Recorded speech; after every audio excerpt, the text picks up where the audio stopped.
staan op springen. De varkens moeten vreden en het hooi moet van het land.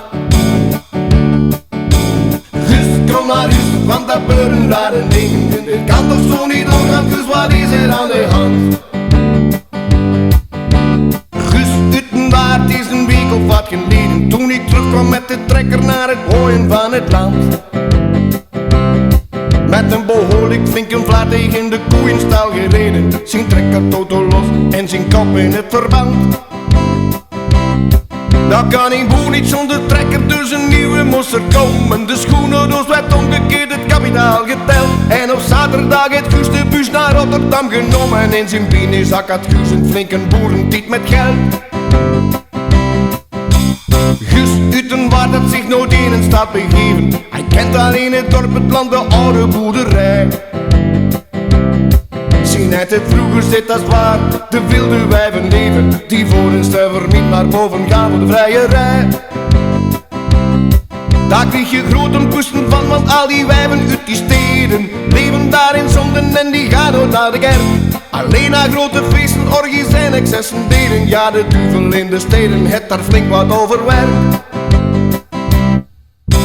Gus, kom naar huis, want hun koeien staan op springen. De varkens moeten vreden en het hooi moet van het land. Gus, kom naar huis, want dat beuren rare dingen. Dit kan toch zo niet doorgaan, Gus, wat is er aan de hand? Gus Utenwaard liep daar constant aan te denken, toen ergens in de binnenstad in Struis het toren zei: hey, ga je mee, kijk waar ze een lekker nootje schenken. Daar komen enkel mensen met manieren zoals jij. Huizen Constans, geef je een kans, schat, kom je lekker mee naar boven. En Guus dacht, als me zo dit wist, dan kom ik in de hel. Die blote billen naakte wieven, Guus die kon het niet geloven. Dat een Utenwaard nog nooit ervaar, maar Guus had het nu wel. Gus, kom naar huis, want hun koeien staan op springen. De varkens moeten vreden en het hooi moet van het land. Gus, kom naar huis, want dat beuren rare dingen. Dit kan toch zo niet doorgaan, Gus, wat is er aan de hand?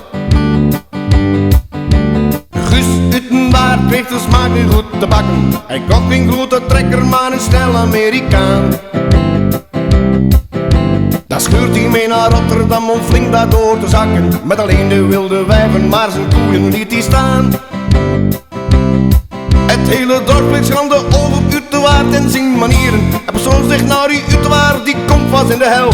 Maar Gus vergat zijn boerderij, het land en al zijn dieren. En spandeerde heel zijn schoenendoos aan het wilde wijvenspel. Gus, kom naar huis, want hun koeien staan op springen. De varkens moeten vreden en het hooi moet van het land.